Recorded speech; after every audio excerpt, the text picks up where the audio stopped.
welcome to my channel. So today is going to be a little different. Today I have chosen to do story time. A story time about myself. A story time that will be me being pretty transparent. I thought about this and I prayed about it.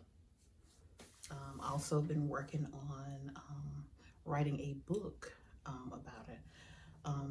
One reason why I chose to go ahead and do this story time today is because a lot of people deal with different things and different illnesses, and when you have someone that can relate to something that you're going through or some of the things that you deal with, it doesn't make it so much better, but it makes it easier to deal with. And I've had a crazy journey throughout this time that I've been living with the chronic illness that I have. So it's gonna be a little long. I may break this up into 2 or 3 different videos, but I do want to tell my story. My reason for telling my story is, again, to help someone who may be going through the exact same thing I'm going through or dealing with something very similar. In life, we are dealt certain cards, we're dealt certain things, and to endure those things, sometimes they're very, very hard. I'm very serious about anything I say when it deals with what I'm going through. I just feel like what I deal with, it's very serious. It is a chronic illness. And a lot of people don't understand chronic illness. They don't understand that, oh yeah, you may look fine, but you don't feel well. There's nothing that I can control. I push through every single day because I want to be here, because I want to be the person that raises my child, because I believe in living life and living a great life. So I push every day. So again, don't want any pity, not here for show, but I am here to help whomever I can help, whoever may be dealing with what I'm dealing with or something similar. Just dealing with a sickness period is a lot. So I'm not gonna let you guys wait any longer, because I know I get a lot of inboxing and a lot of people that ask me, do I mind telling my story? No, I don't mind. Because I know God gets all the glory, regardless of how I used to feel. At one point, I was so ashamed, so embarrassed, because my body had changed so drastically. But I learned that through the things that I go through and through the things that I'm transparent about and I'm able to discuss and talk about, I'm able to help other people. I didn't even realize that. I didn't realize that the things that I went through, other people were going through, and other people were having just as a hard time as I was. I will never forget, I think it was my 33rd birthday. I woke up that morning and I was just so thankful. Just thankful because everything that I had made it through, things that I didn't dare think I would go through. I never thought that this would happen to me, but that's how we all think sometimes. But it's just being human. And being human, we deal with certain situations, and it's not the situation and the fact that you're dealt the situation, is how you choose to live with what you're thrown. And I choose to push through, to keep fighting, praying, keep my faith and keep pressing, because I know what kind of God I serve. I will also say that my faith in God and me continuing to pray and ask God to just help me through this is what has gotten me this far. So, without rambling on, I'm gonna go ahead and get started. Please forgive me if I get a little emotional, if I get cracked up, but it's a lot to talk about. And I think it's time to finally tell my complete story. I have spoke at a couple of churches, and I have told some of what I've dealt with, some of what I've endured, but I do also still have a lot that hasn't been told. I have a lot that's been assumed. I have a lot that people wonder. But I'm gonna go ahead and get started. So, for those of you who don't know, my name is Tanisha Walker.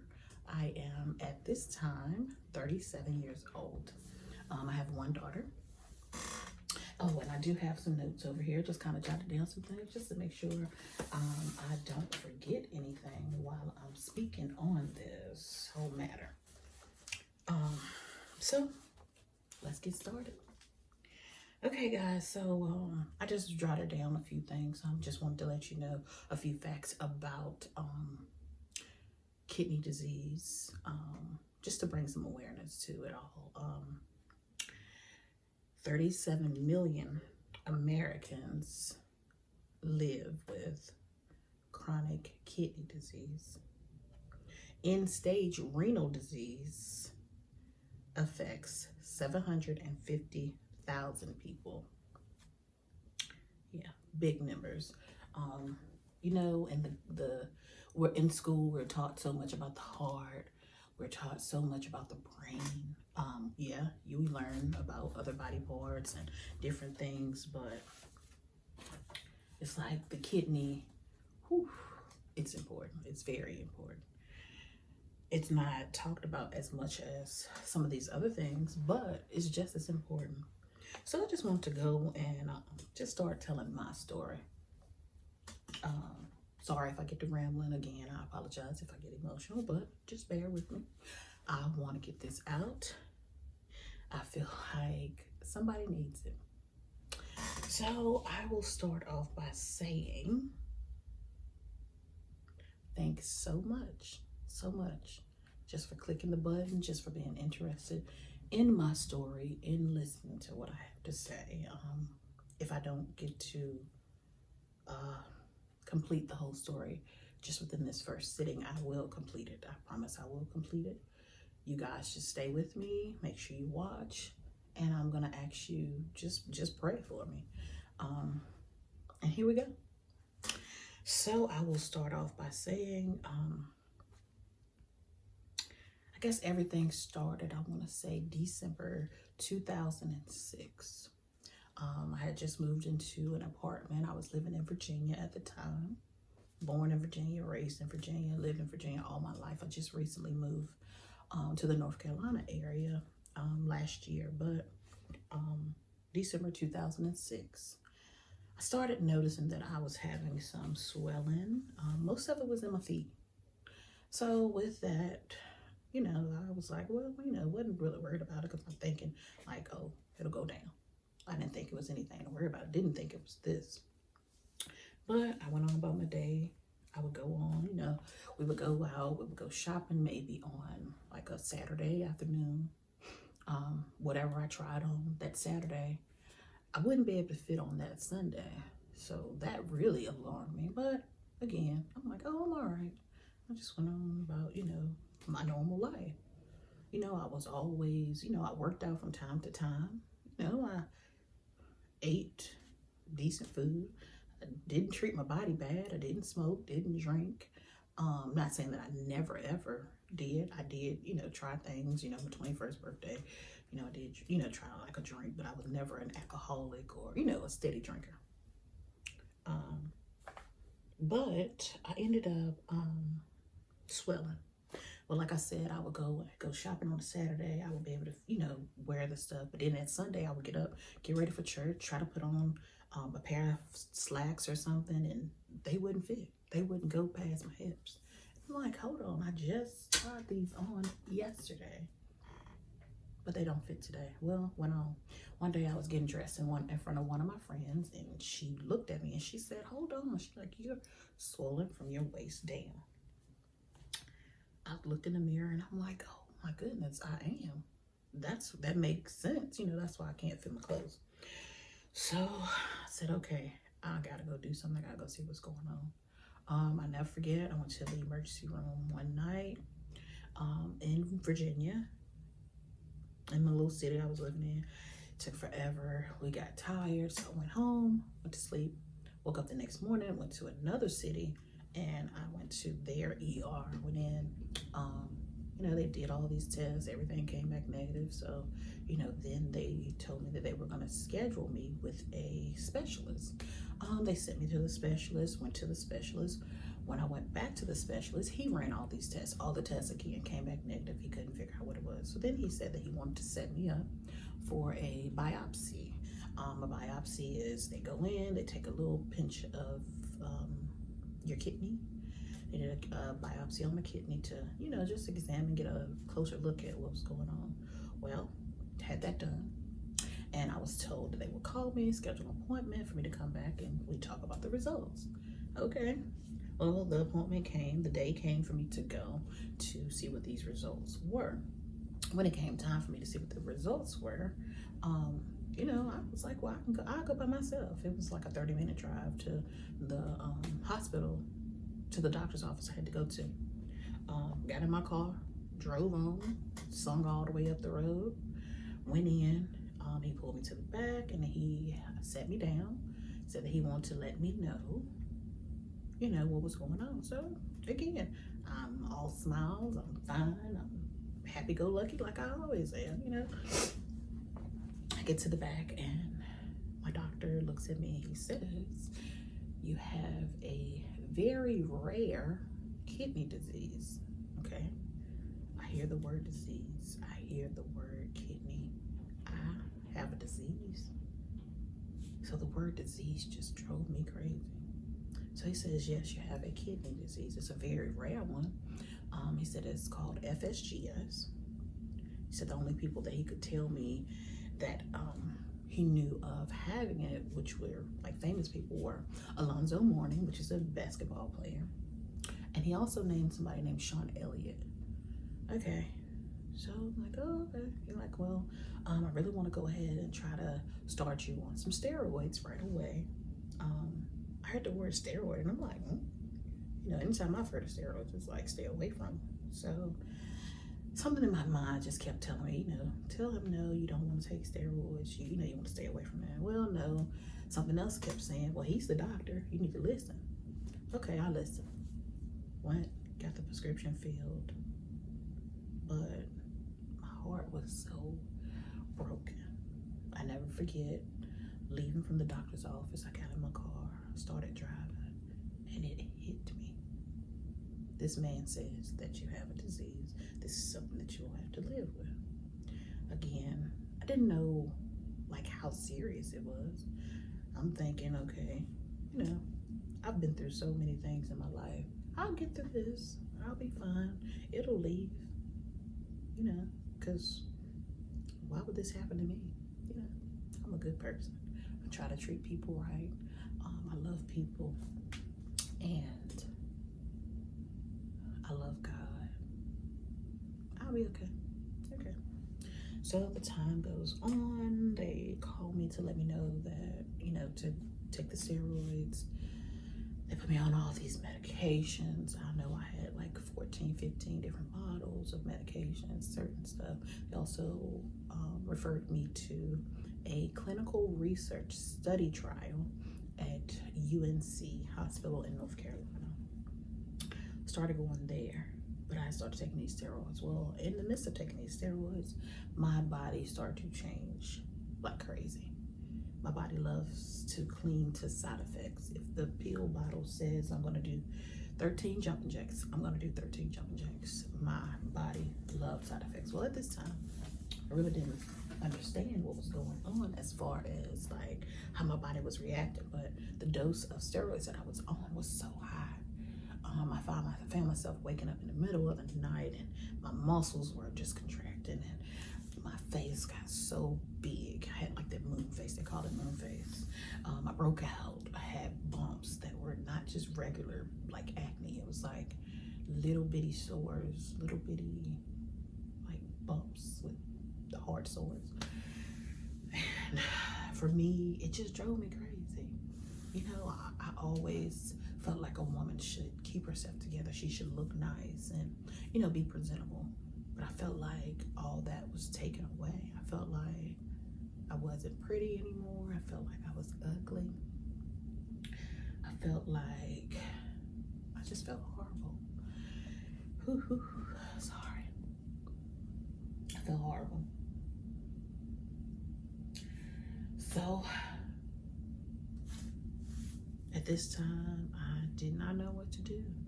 I didn't know what to do except for pray and ask God to give me strength to endure what was thrown my way. Well, I went through, the whole gaining the weight, and my stomach was swollen and my face was puffy and the feeling bad and not feeling like myself, feeling horrible. Like, what's happening? You know? Felt like it was the end of the world, but I had to get myself together and be able to say, okay, you've been dealt this card. It's a hard pill to swallow, but Tanisha, you've endured so much as a child. So then I thought, and I said, well, God brought me through all of that. He'll be here to help me through this. So that's what kept my mind going. That's what kept me going. I knew I had how old was she at the time? I knew I had a daughter. I knew I didn't want anyone to raise her. I knew it had to be me. I could not raise my daughter. So I kept in mind, fight, keep going, and make sure that no one else has to raise your child. No one will treat your child like you will treat your child. So I was at the time working in a hair salon. I was doing hair, business was thriving. I was making great money. I was living my life. Well, when all this started, my body started to retain fluid. The steroids had me extra heavy. I was tired all the time. Well, then it came that because of me in the stage that I was in order for me to get the impurities out my body, in order for my blood to be cleaned and to pull off some of the fluid that my body was retaining, I was told that I had to start dialysis.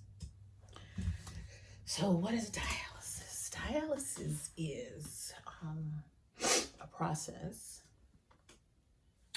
of a machine, and it's a machine that helps clean the impurities out your body, cleans the impurities and pulls fluid. And what I mean by that is, we eat, we drink, things have salt in them. They have all different types of things in them. And for a normal person, when you go to the restroom and you urinate, it comes out then, all the impurities, anything. Well, for me, because my kidneys are damaged, they're not working, the machine does that. So in order for me to be here, in order for me to be able to tell you this story, I had to start dialysis. Well, at the time, I really didn't know much about dialysis. I did see, when I was reading and researching about what I was going through, I did see that dialysis was something that most people have to go on who are faced with dealing with end-stage renal disease. So here we go again. So I've already been through the steroids, already been through the fact that I had to learn that I had this. My body acting crazy. The steroids just like, had me all to pieces. I was eating like double, triple what I would normally eat. I gained all this weight. I did not look like myself. Stomach was swollen, face swollen. So at this time, I am dealing with my appearance changing, things changing as far as me being able to stand on my feet and work like I normally do. I always love to do hair, love to make people look good, feel good, and no, hair doesn't change you. But when a woman has her hair done and when she's looking nice, she feels good. And to be able to do that and help women feel good about themselves, it made me feel good. It was something that I just loved. I always wanted to do hair. I did hair from probably age like 11, 12. Then I started doing it, like I was a kitchen titian. I always did everybody's hair in my hometown. They always call me Wee Wee, which is my nickname. Wee Wee always did everybody's ponytails, their weaves, everything. But it became to the point where I wasn't able to anymore. I couldn't stand.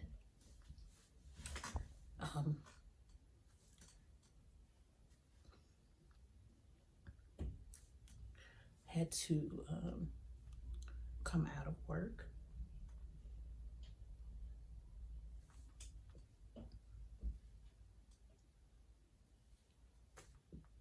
Didn't want to.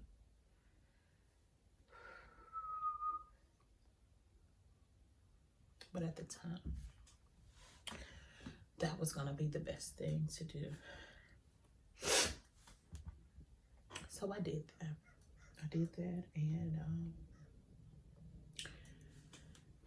it was devastating. It hurt because then it felt like I can't work. I can't be independent. I can't make my own money. So I'm like, man, this is really interfering, excuse me, with so much. Like, it's life-changing. Well, I got it together. Came out of work. I felt horrible. What are my people gonna do? I had this huge clientele. I have to tell these people that, I can't do their hair right now. I have to come out of work. But I had to do it. And one of the hardest things about this whole entire thing in the beginning was people. People can be so mean. They can be so just horrible. It was a time when I just kept myself inside because I would go out and I would run into people that I knew, and the first thing they would say is, "Oh, what happened to your face?" Or, "Oh, you gained a lot of weight." Okay, well, I see myself every day. Of course, I know I'm gaining weight. It would hurt so bad. But me, instead of me hurting their feelings back, I would hurry up and get away, go sit in my car and, cry. It hurt. And I had no control over what was going on with my body because, again, I was diagnosed with a disease. And the disease attacked me out of the blue. I couldn't stop it. Yeah, I know you all wonder, well, how did I end up with FSGS? Well, I was told that I had hypertension, meaning my blood pressure stayed up for too high for too long. So that's important, guys. Make sure you keep a check on your blood pressure. And I was never told that I had high blood pressure, except for when I had my daughter. Had high blood pressure right near the end We got it under control, thought I was fine, but evidently somewhere it creeped back up and it stayed up for too long. So that's how I ended up with the whole FSGS situation. Okay, so all this went on 2006, 2007. By 2008, okay, that's when I was told about the dialysis that's when I had to start dialysis. Oh, and I never did tell you what FSGS meant. FSGS stands for focal segmental glomerulosclerosis. And it is a rare disease that attacks the kidneys and causes permanent damage. Meaning, I could go on the transplant list. I can get a transplant. It could come and attack those kidneys too. Yeah. Whew. This is what I live with. So, but I'm here. I'm pushing. And I try my best to make the best out of every day, because you just don't know. I mean, you don't know when you're living a healthy life. So with what I deal with and what I live with on a daily, I just try to make sure, like, I've gotten to the point where if it causes me stress, if it's negative, if it's not building me up, if it's not something that helps me, helps my family, my daughter, I don't have time for it. So the least little thing, sorry, I'm not arguing with anybody. For what? Anyway, let's keep going. So, started dialysis. When I started dialysis, there are 3 different types that you can go on. They have one that is called peritoneal dialysis. Peritoneal dialysis is done by placing a Missouri Swan catheter in your lower abdominal area, and you do exchanges throughout the day. And you have like these big bags. They look like IV bags. You hang them up, and the fluid will go in. The fluid will sit in for whatever your doctor prescribes. It'll sit in your belly for a certain amount of time. It stays there and dwells. While it's dwelling, it's cleaning. And you go back, and that comes back out. It drains, and then some more goes in. So it's like a process. Depending on how bad your kidneys are, or what your prescription is, what your doctor prescribes, you could be doing these exchanges throughout the day, or you could do something called the cycler. The cycler does the exact same thing, but it does it at night while you're sleeping. So that's peritoneal dialysis. There's also another dialysis called hemodialysis. And we're going to get a little bit into all my scars. So with hemodialysis, it's a dialysis that's done in center. You will have to report to a center 3 times a week. You'll either be Monday, Wednesday, Friday, or you'll be Tuesday, Thursday, Saturday. Okay, so me, again, I started with PD. After PD, I started doing hemo in center. After doing hemo in center, I went to back to PD. Went back to PD because whenever they had to stick me, because you're stuck with a venous and arterial needle, 2 needles. I'll try to get those needles to let you all see soon. But you're stuck with 2 needles. You have your arterial and your venous. And with this, you have your blood. It's in the machine. You'll see it in the machine. It comes out of your body, goes into the machine, it's cleaned, and it comes right back to your body. This process is a process that's done in center, like I said, 3 times a week. Sometimes you start at maybe like 4 hours, 30 minutes. Your time can decrease, but most people 4 hours, 3.5 at least. And you just go there. But that one, whew, when I say you are drained, so drained, oh my goodness, you're so drained. You have to go and rest directly after. That's how I was. And a lot of people that I talked to who did that one, they didn't like it because of that. You're so drained. Like you really don't get to, I'm not going to say you can't live your life, but by the time you go to dialysis, you get home from dialysis, you may eat something when you get home. You sleep the rest of the evening. When you wake up, it's time to go back to sleep. The next day, you have off. You may have a little energy then, but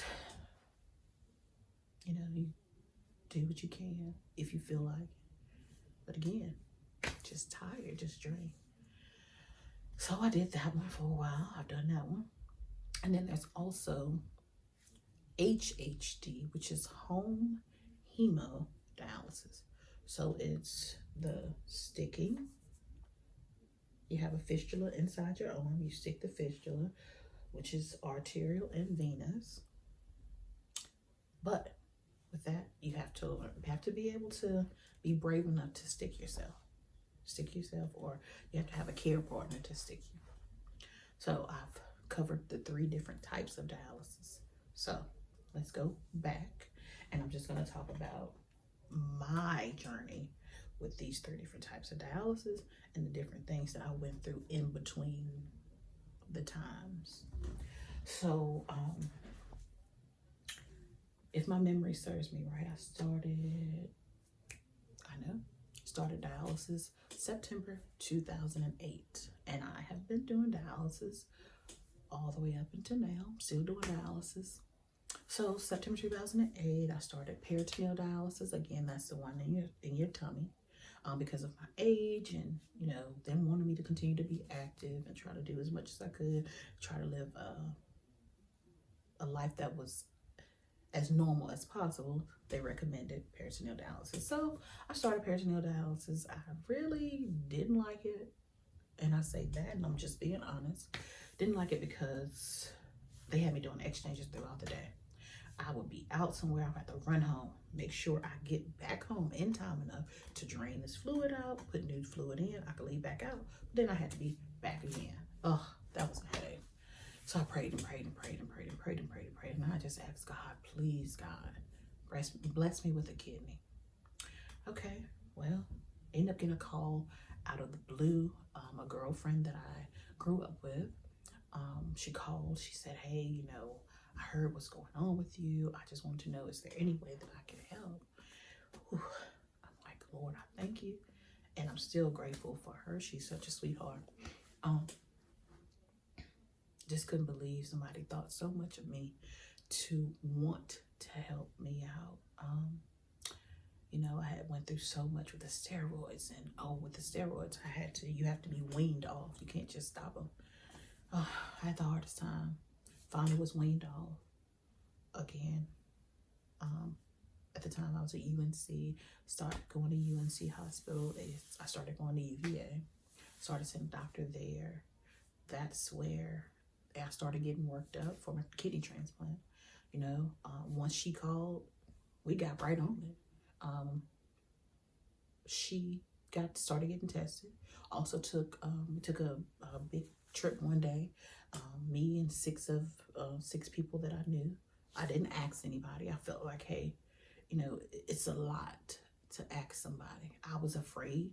I knew that, if people don't know a lot about stuff, then they're afraid. But God blessed us with 2 kidneys, and if you can help somebody, why not help them? I'm so grateful for, thank you.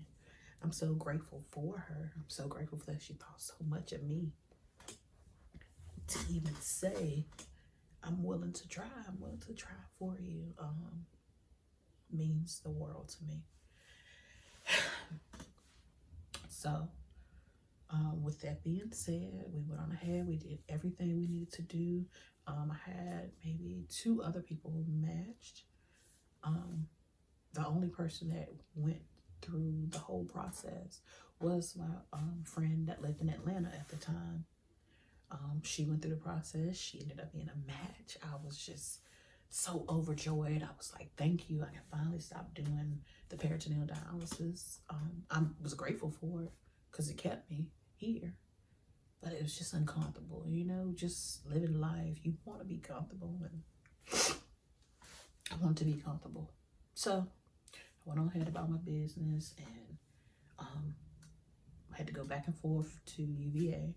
They'd do all these tests. They had mental tests. They made sure that, you know, everything was, you know, great. You know, she had to turn in her labs in Atlanta. I had to go to Virginia to the hospital, get everything done there. I got everything done there, and the day finally came. They called and they set everything up. They said everything looked good. They also educated me on rejection. So what happens is if they put the kidney in and your body rejects the kidney, then it has to come back out.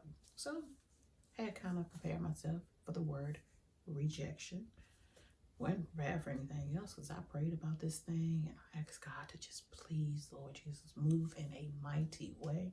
Let this be a blessing to me. Let this be a blessing to her, her family. And we went on with it. So on March the 25th, 2010, that was my surgery day. They asked that I be there the day. Well, we ended up leaving the day before. We got hotel rooms because I had to be at the hospital like 4 or 5 o'clock that morning. So me and some of my friends, we ended up leaving. A really close friend. We all got in the car. We left, went up to UVA. We stayed at a hotel. Got up the next morning. It was time for the surgery. Couldn't eat or drink, couldn't eat any solid foods. I could only have liquids the night before. That was really hard. But thinking like, hey, I'm gonna get a new kidney, I'll starve. I was starving too. So I had all liquids. We went on ahead. So the next morning, it's time for the surgery. Get up, go for the surgery. Everything was going well. I remember waking up in the recovery room. They told me they had cut me. They had told me, they're like, well, we have to take you back because they need to do something with an artery. Okay. They go back, take me back, they refix that, I come back out, wake up in recovery again. Well, by this time, it's probably like midday. I'm waking up, I see family that's at the foot of a bed, yada, yada, yada, you know, everything's, well, everybody's happy, everybody's, you know, just thankful. They also come in, they like, hey, your kidney is making urine, everything's looking good. Okay. So I'm excited, I'm, you know, thanking God. It really hadn't hit me yet, like, okay. Well, it finally hit me. I'm like, oh, I have a new kidney. I don't have to worry about dialysis anymore. So I'm like, thank you, Lord. I'm so overjoyed. Well, then the doctors come in the room and they like, well, Miss Walker, we need to speak with you, yada, yada, yada. But when they come in this time, they're looking kind of, you know, funny. I'm like, okay, yes. You know, what is it? Well, the kidney is making urine and everything, but here's the but. Something in your blood now attacked the kidney. Ooh, my right eye's jumping. Ooh, so me, I'm like, oh, okay, so what does that mean? So they're like, well, we're gonna have to take the kidney back out. Yeah. Ooh, didn't hit me then. But my family was there. Everybody was just so upset. Knew that we had to go next door. We had to tell this girl, the person who thought so much of me, to come here and give me an organ out of her body. We had to go and tell her we had to take it out and this kidney would go to waste. The devastation.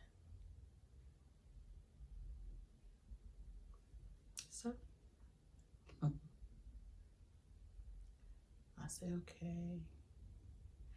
I remember them taking me back again. They put me back to sleep again. This is the third time in this one day. Ooh. You know, I try to talk about this stuff and I always think I can do it. I'm good. I hate to cry, but when being transparent and listening to everything that I've been through, ooh, you just don't know. They take me back, they take it out. I have to come back. I'm in recovery. When I get out of recovery this time, of course, it's dark outside. Had to go next door, tell her. I didn't want to see anybody's reaction. I really didn't want to talk to anybody. I just wanted to be left alone. Because I thought that this nightmare was over. It wasn't. It was the start of so many more nightmares that I did not think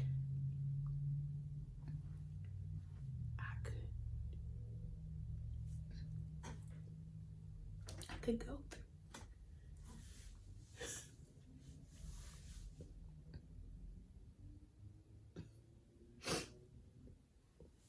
I'm gonna get my story out.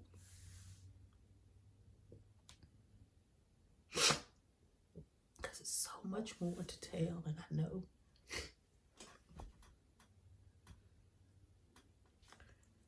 that everything that I go through, I know that none of it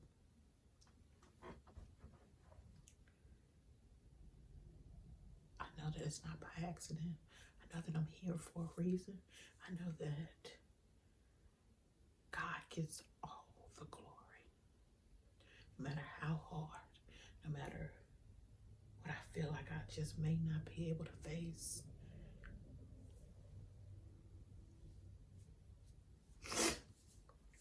He's here.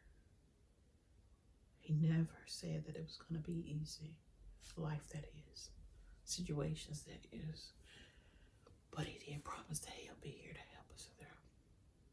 That's what I hold on to.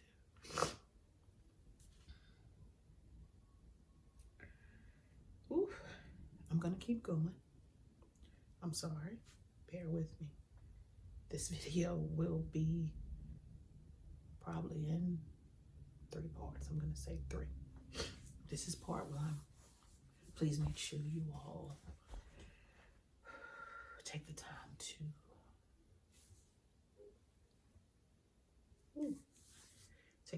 to look at all parts, whether it's 2, 3 parts. I'm just gonna try my best to get through because it's hard, but I feel like somebody, I don't know who, but it's in my spirit. God laid this on my heart to tell my story.